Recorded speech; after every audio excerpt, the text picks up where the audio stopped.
time evolves and comes to a place where it renews again.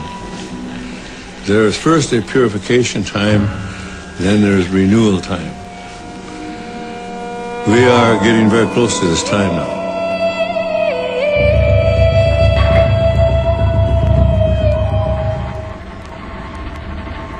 We were told that we would see America come and go. And in a sense, America is dying from within because they forgot the instructions on how to live on earth. If you're not spiritually connected to the earth and understand the spiritual reality of how to live on earth, it's likely you will not make it. When Columbus came, that began what we term as the First World War. That was the true First World War when Columbus arrived. Because along with him came everybody from Europe.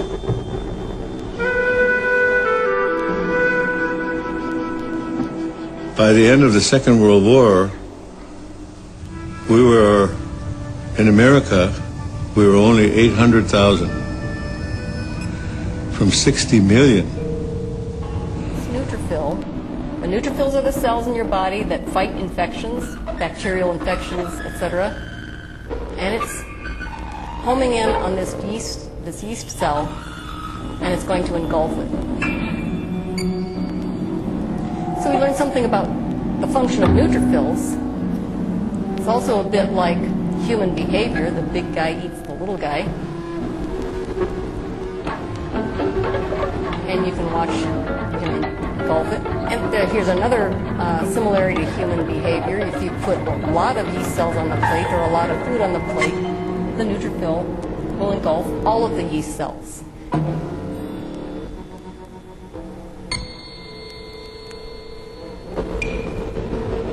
And what you can see here, where this one yeast cell is located, is the granules inside of the neutrophil that are degrading it. They're filled with lysozyme, enzymes that break down the yeast cell and digest it. So it will eat and digest all of these yeast cells. Now this was something that wasn't possible to observe until we had the ability to image these cells alive. You can also watch the neutrophil eat bacteria. So here's the neutrophil here. These are red blood cells. So you take a little bit of droplet of blood, put it on a slide, and you add some bacteria to it. And here's the bacteria. The neutrophils are the guys that I call the garbage cans. They run around and eat up all of the bacteria. And you can see it's going to chase the bacteria.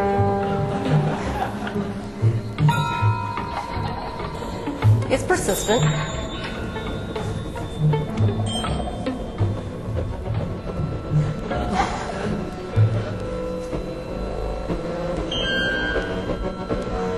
Finally gets it. But it's not full, so it's going after the next one. Here's another picture where you can clearly see the microtubules. They're very small, 25 nanometers in diameter, and you can see this freeway system. There's cars moving in both directions. And it looks like some of them are playing bumper cars. So that was a really exciting finding. You could actually demonstrate Today, the microscope continues to be the principal tool used in medical research. When cures to today's diseases are found, it is certain that the microscope will have played an important role. Both the traditional light microscope and the electron microscope, an instrument that uses electrons to magnify rather than light. Here, a tiny fruit fly is being prepared for study. It is placed on a small mount with a sticky surface.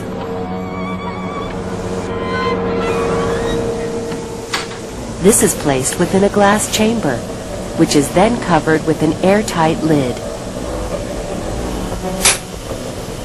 Air is removed from the chamber to create a vacuum. Electricity is used to coat the fly with a thin layer of gold.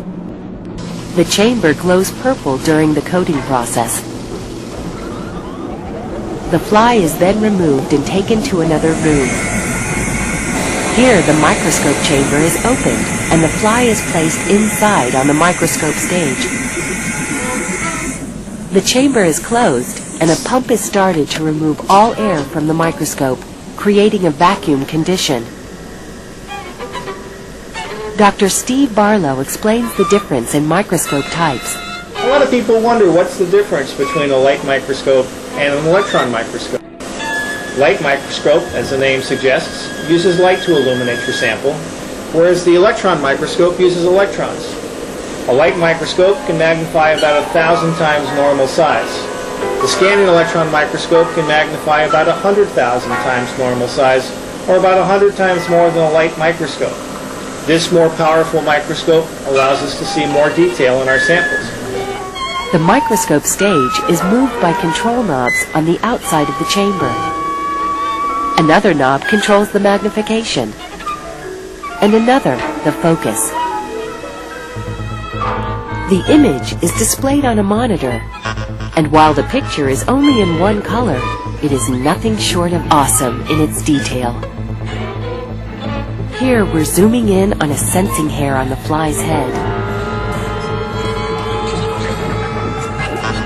Now we're zooming in on the fly's eye, and we can see it is made up of thousands of smaller eyes and dotted with sensing hairs. And finally, we zoom in on one of the fly's legs and discover claw-like feet that enable it to cling tightly to just about any surface.